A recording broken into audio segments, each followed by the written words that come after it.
कृष्ण कन्हैया लाल की जय। गुरु श्री गोवर्धन राम महाराज की जय। निराल महाराज की जय। पधारेल हरि गुरु संत की जय।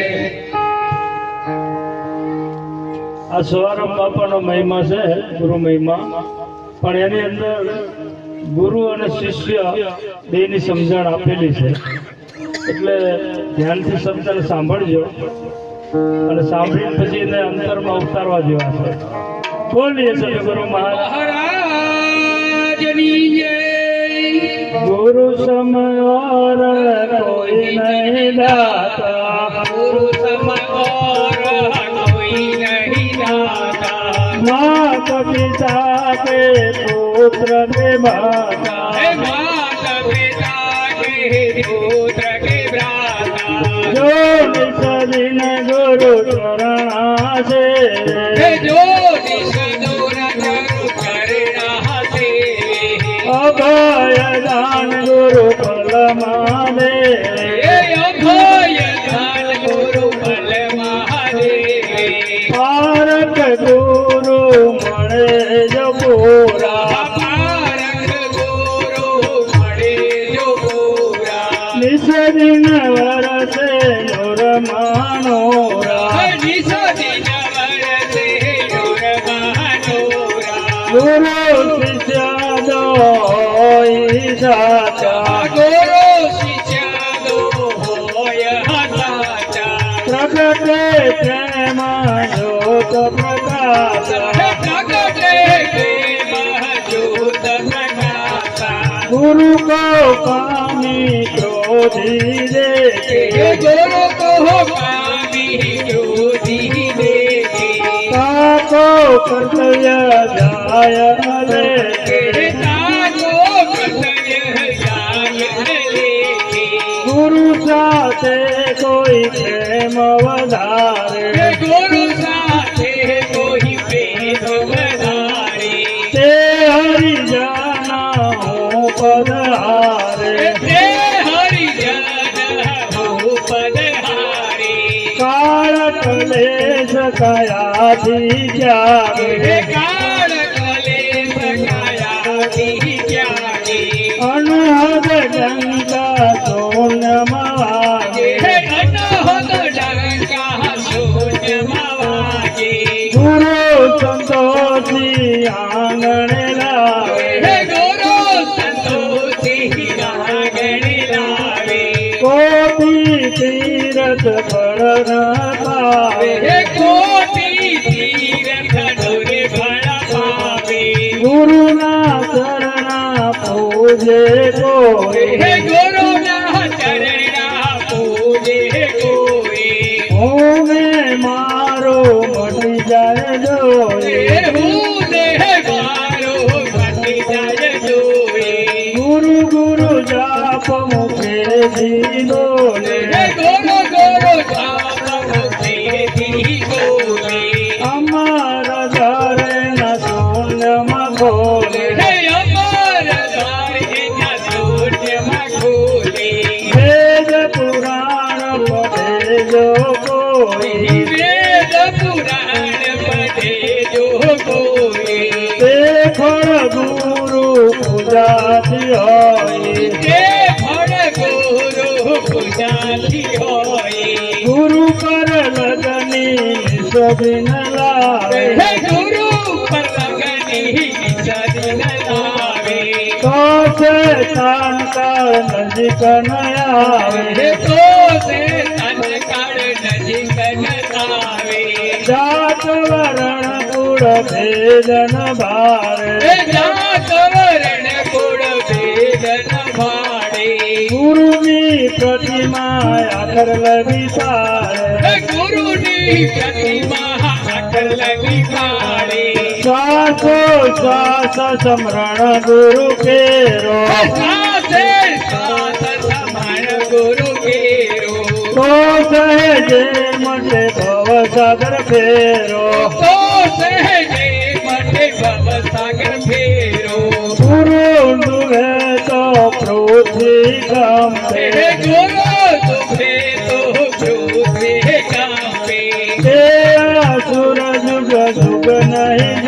આપે તે અસુર જુગ જુગ નહીં ચંપે ગુરુ ને તાપ અંતરમાં કરશે હે ગુરુ નો તાપ અંતરમાં ધરશે ગળત કોઢ મનુષ્ય દિન ગળશે હે ગળત કોઠમાં નિસદિન ગળશે ગુરુ શિષ્ય વચ્ચે અંતર પાડે હે ગુરુ શિષ્ય વચ્ચે અંતર પાડે તો જમ જાલમ નરક મદાલે તો જમ જાલમ નરક મદાલે વેદવતી વત્યાસે ઝગડા હવે તમાથી વાજા છે ઝગડા સદગુરુ શબ્દ કોઈ વિરલ પકડિયા સતગુરુ સત કોઈ વિરલ પકડિયા ખટ દર્શનમાં ખટપટ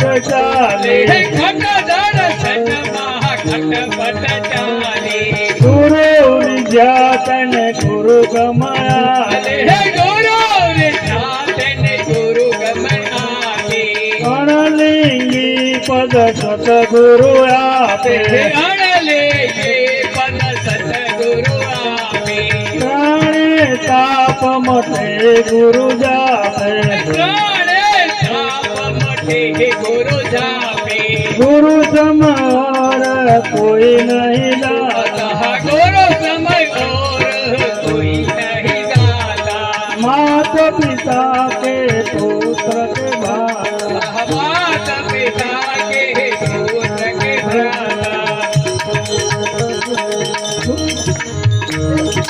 હવે સવારામ બાપુની જે આ ગુરુ મહિમા છે એમાં ગુરુ મહારાજ અને શિષ્ય વિશેનો મહિમા છે એટલે એને શું કીધું કે ગુરુ સમર કોઈ નહીં દાતા માત પિતા કે પુત્ર કે ભાતા આવું કેમ કીધું તો આપણે આના ઉપર વિચાર જરૂરી છે કે આ પરમાત્મા ગુરુ મહારાજ એવો છે કે આખા વિશ્વમાં એના જેવો કોઈ દાતા કે મહાન કોઈ છે નહીં એટલે એને કીધું કે ગુરુ સમર કોઈ નહીં દાતા માત પિતા કે પુત્ર કે ભાતા એટલે જે પરમાત્મા આખી સૃષ્ટિને ચલાવી રહ્યો છે અને આપણા શરીરને પણ ચલાવી રહ્યો છે એ ગુરુ મહારાજની વાત કરી છે સવારામ બાપાએ એટલે ગુરુ શિષ્ય કહેતો હોય સાચા તો પ્રગટે પ્રેમ જ્યોત પ્રકાશા ગુરુ અને શિષ્ય બંને સાચા હોવા જોઈએ તો પ્રગટે કે પ્રેમ જ્યોત પ્રકાશા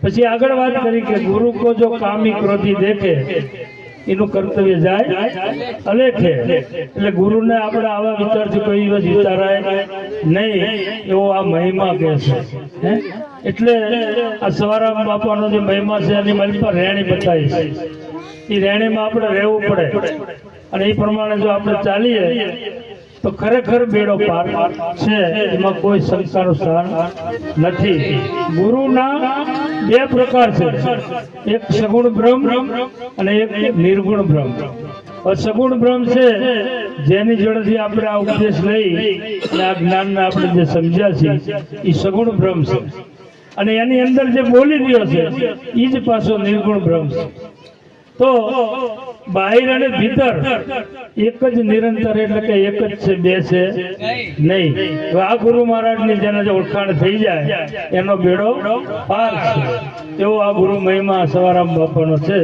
એટલે આને ધ્યાનથી સમજી અને આપણે આચરણમાં મૂકવું એ આપણા માટે બધાને જરૂરી છે એટલે આપણને એક અવસર મળ્યો છે એટલે સંતોએ એને વાણીમાં કીધું સાખીમાં કીધું કે મોંઘો મનુષ્ય દે ફરી ફરીને નહીં મળે ભાઈ તું ભજી લે ને કીર્તાર લાખો ગયા અને તું પણ જવાનો હે મૂર્ખ કે મનમાં વિચાર એટલે મનોમન આ વાત વિચારવી જોઈએ આવા મહાન પુરુષો આપણને મળ્યા છે અને સત્ય સનાતન વાત જેમ છે એમ છે કે આત્માને ઓળખી લો તો આપણને શું વાત કરી છે કે તમે તમને ઓળખી લો કે હું કોણ છું આવું આપણને જો નક્કી ભેટ થઈ જાય તો પરમાત્મા તમારાથી ક્યાંય જુદો છે નહીં એ 100% સત્ય સનાતન વાત છે આપણે બહાર ગમે ત્યાં ગોતવા જઈશું તો બહાર ક્યાંય મળશે નહીં ભીતર ખોજ કરો એટલે સવારામ બાપાએ વાણીમાં સત્સંગમાં આ બધી રીતે આપણને વાત કરી છે. નિરાજ મહારાજે કીધું છે કે નામ નગર નવખંડમાં નિરાત નિર્ગુણ દેશ અમર ફળ કે તા નીપજે મેઘ વર્ષે હંમેશ. આવું આપણા જે નિરાત મહારાજ થઈ ગયા એમને આ વાત કરી. શું કીધું કે નામનું એક આ નગર છે. શરીર છે ને એક નામનું નગર છે. આની અંદર અસંખ્ય નામ છે કે નહીં? આંખ, કાન, મુખ, દાઢી, બરોબર, માથું, પગ, આ બધું કપાળ, આ બધા નામ જ છે ને. જ્યાં જોવો ત્યાં નામ. પણ એ નામની મલપા પાછા 9 નામ કીધા મેન. એટલે શું કીધું કે નામ નગર નવખંડમાં નિરાત નિર્ગુણ દેશ. એટલે એની મલપા 9 ખંડનું જે નામ છે એનો આ મહિમા છે. તો એ 9 ઇન્દ્રિયો છે અને એના વડે તમે મન દ્વારા કાર્ય કરી રહ્યા છો. પણ એનાથી આગળ જે વાત કરી છે નિરાત મહારાજે, એને આપણે ધ્યાનમાં લેવા જઈએ છે. તો અહીંયા આગળ શું કીધું કે એક એવો દેશ છે. કેવો દેશ છે? નિર્ગુણ દેશ. તો આપણે જે આ દેશ છે ને એ ત્રિગુણનો દેશ છે. જે ત્રિવેણી સંગમ એને કહે છે, બરોબર, ત્રિકુટી કહે છે. નામ રૂપ ગુણથી આપણે એને ઓળખીએ છીએ, બરોબર. એને આપણે ગાવા મતલબ ત્રિગુણી માયા પણ કહે છે. તો એ માયાથી પરની આ વાત મહાન પુરુષોએ કીધી છે. તો એ નિર્ગુણ દેશ છે. એટલે નિરાજ મહારાજના અનુભવની આ વાત છે. સમજાય તો સમજી લેજો. એને શું કીધું કે નિરાત નિર્ગુણ દેશ. કે નિરાજ મહારાજને નિરાજ ક્યાં જઈને થઈ? તો કે હું એવા એક દેશમાં ગયો કે જ્યાં કોઈ ગુણ હતો નહીં. એને આપણે ગુણાતીત કહીશી, બરોબર. એને ત્રિગુણથી પર કહીશી. એટલે સંતોએ વાણીમાં પણ કીધું છે કે નામ રૂપ ગુણથી પાર સદગુરુ સાહેબ છે. એ પદ નિશ્ચય થાય એનો બેડો પાર છે.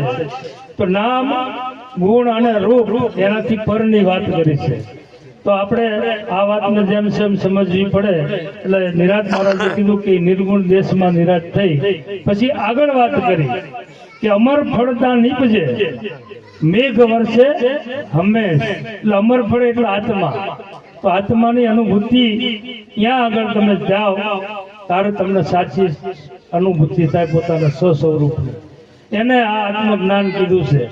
એટલે વાણીમાં નિરાજ મહારાજે, કબીર સાહેબે, નરસિંહ મહેતાએ, આ બધા મહાન પુરુષોએ કીધું કે આત્માને ઓળખ્યા વગર આ ભવનો ફેરો નહીં મટે. તો આપણે આપણને ધારો કે ઓળખી લીધા કે હું કોણ છું એવું નક્કી થઈ ગયું, તો એ કહેવાનો વિષય નથી. એને સમજણથી એના આચરણમાં મૂકવાની વાત છે. જ્યારે આપણે આત્માને ઓળખો હોય તો એનાથી આગળ પછી બીજી વાત આવે. કઈ વાત આવે? આત્મભાવ. આત્મભાવ. તો આત્મા ક્યાં નથી? આખા વિશ્વમાં સચરાચરમાં આત્મા જ છે ને, કે બીજું કઈ છે? એટલે આપણને બધા સંતોએ સાથ પૂરી. ગીતાજીમાં કૃષ્ણ ભગવાને કીધું, જ્યારે અર્જુને પૂછ્યું હતું કે પ્રભુ તમે ક્યાં અને કેવી રીતે છો, તારે એને એમ કીધું કે હું ઘટની મલપા બિરાજેલો છું. તો કે જરાક વિસ્તારથી કહો. તો વિસ્તારથી એવું કીધું કે ગાયમાં, કૂતરામાં, ચાંડાળમાં, તારામાં અને મારામાં હું સર્વ જગ્યાએ વ્યાપક છું. તો એ આત્માની ઓળખાણ આપણને આવા મહાન પુરુષોએ કરાઈ. હવે એ આત્મભાવ પછી કેળવવો પડે કે ના કેળવવો પડે? બધામાં આપણો દ્રષ્ટિ તો એક હોવી જોઈએ ને, આત્મભાવની. જ્યાં સુધી આત્મભાવની દ્રષ્ટિ નહીં કેળવાય ત્યાં સુધી હજી આપણે અહીંયાના અહીંયા જ ઉભા છે એવું નક્કી થાય. કેમ? કે આત્મા એક છે, અનેક નથી, બરોબર. તો એ આત્માનો ઓળખા પછી આત્મભાવ જો કેળવાય ત્યારે નક્કી થાય કે ના ભાઈ હવે વાત બરાબર છે. કેમ? એ નરસિંહ મહેતાએ એક વાણીમાં પાછું કીધું. તો એ આપણે ખ્યાલ કરવો જોઈએ ને કે આવા મહાન પુરુષો કહી ગયા કે આંખ મારી ઉઘડે ત્યાં સીતારામ દેખું, ધન્ય મારું જીવન કે કૃપા એની લેખું. શું કીધું એને? તો આંખ તો આપણે આ તો ઉઘાડી જોઈએ છે બધાની. કેમ પરમાત્મા દેખાતા નથી? હે, જ્યાં જોઈએ ત્યાં આપણને નાચ ને જાત ને ઘાટ ને રૂપ ને નાનું ને મોટું ને આ બધું આપણને એની દ્રષ્ટિ અમે આવે છે. ત્યાં સુધી આપણે આત્માને ઓળખો નથી એવું નક્કી થાય. જો આત્માને ઓળખો હોય તો આપણને એક ત્રીજી આંખ આપી છે ગુરુ મહારાજે. એને દિવ્ય દ્રષ્ટિ કહેવાય. એને જ્ઞાન ચક્ષુ કહેવાય.